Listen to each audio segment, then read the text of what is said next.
সবকিছু মিলে আজকে এই ইন্টারিম গভর্নমেন্ট প্রমাণকে তারা অযোগ্য, তারা যোগ্য না, তারা যে তাদের যে প্রচুর পরিমাণে অবহেলা। রাজনীতির যিনি প্রবর্তক আল্লামা ইমাম হায়াতের নির্দেশনায় আমরা বিশ্ব ইনসানি বিপ্লব স্টুডেন্ট ফ্রন্ট এখানে অবস্থান করছি। আমরা গতকাল রাতে যখন উত্তরা এই বিমান বিধ্বস্ত ঘটনা ঘটে আমরা দুইটার মধ্যে খবর পাই, তখন আমরা একটা প্রতিনিধি ওইখানে চলে যাই। ওইখানে যতটুকু আমরা সাহায্য সুবিধা প্রয়োজন আমরা অভিভাবকদের সাথে কথা বলে তাদের সন্তানদেরকে বুঝে দেওয়ার জন্য আমরা বিশ্ব ইনসানি স্টুডেন্ট ফ্রন্টের প্রতিনিধি আমরা সেটি চেষ্টা করেছি। এবং সকাল থেকে আমরা আজকে রাজধানী বার্ন ইউনিটের সহ ঢাকাতেও রাজধানীর বিভিন্ন হসপিটালে যে আহতরা ভর্তি আছেন তাদের ব্লাড দেওয়া থেকে শুরু করে আমাদের ব্লাড ম্যানেজ করে দেওয়ার থেকে শুরু করে যত ধরনের সহযোগিতা দরকার আমরা সেদিকে ম্যানেজ করে দেওয়ার চেষ্টা করেছি। এবং আমরা ইতিমধ্যে দেখছেন আমরা এখানে 20 থেকে 25 জন ইনসানি স্টুডেন্ট ফ্রন্টের প্রতিনিধি ভলেন্টিয়ার টিম এখানে অবস্থান করছি।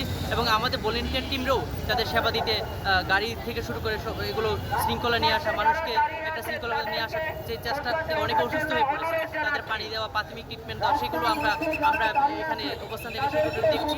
এবং পানি থেকে শুরু বিভিন্ন ধরনের প্রয়োজনীয় সামগ্রী দিয়ে আমরা হেল্প করছি। মানে আমরা আমাদের অবস্থান থেকে সর্বোচ্চটুকু দিয়ে আমরা সাহায্য সহযোগিতা করার চেষ্টা করছি। এবং আমাদের ইনসানি বিপ্লব যিনি চেয়ারম্যান আল্লামা ইমাম হায়াত প্রতি মুহূর্তে আমাদের থেকে ফোন দিচ্ছেন, উনি যে আহতদের কী অবস্থা সর্বটুকু খোঁজখবর নিচ্ছেন, যাতে যে কোনো জরুরি পরিস্থিতি যেন আমরা ইনসানি বিপ্লবের যিনি চেয়ারম্যান আল্লামা ইমাম হায়াতকে জানিয়ে যথাযথ জরুরি ব্যবস্থা যেন গ্রহণ করি এবং তাদের পাশে যেন সবসময় থাকে। তাছাড়া আমরা রাজধানী আরও যে হসপিটালগুলোতে আমাদের ভলেন্টিয়ার টিমরা ইনসানি বিপ্লব স্টুডেন্ট ফ্রন্টের যে ভাই বোনরা আছেন তাদেরও আমরা খোঁজখবর নিচ্ছি এবং ওইখানেও যথাযথ তারা কাজ করতে পারছে কিনা, ওইখানে যারা অসুস্থ হয়েছে তাদেরও ট্রিটমেন্ট দেওয়ার সার্বিক ব্যবস্থা আমরা নিচ্ছি। এখানে অবস্থা খুবই মর্মাহত, কারণ আহতের যে সংখ্যা কিছুক্ষণ পর পরে বিভিন্ন হসপিটাল থেকে এখানে আহতরা ঢুকছে।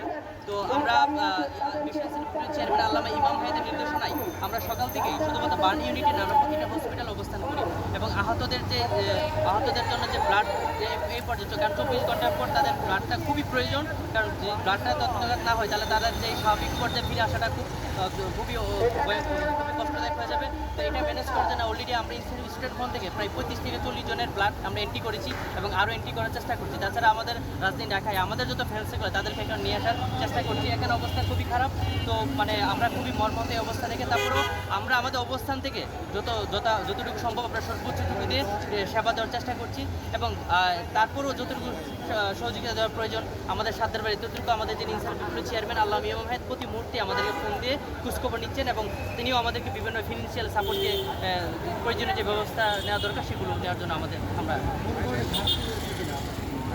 এখানে ঘাটতি কথা ছিল।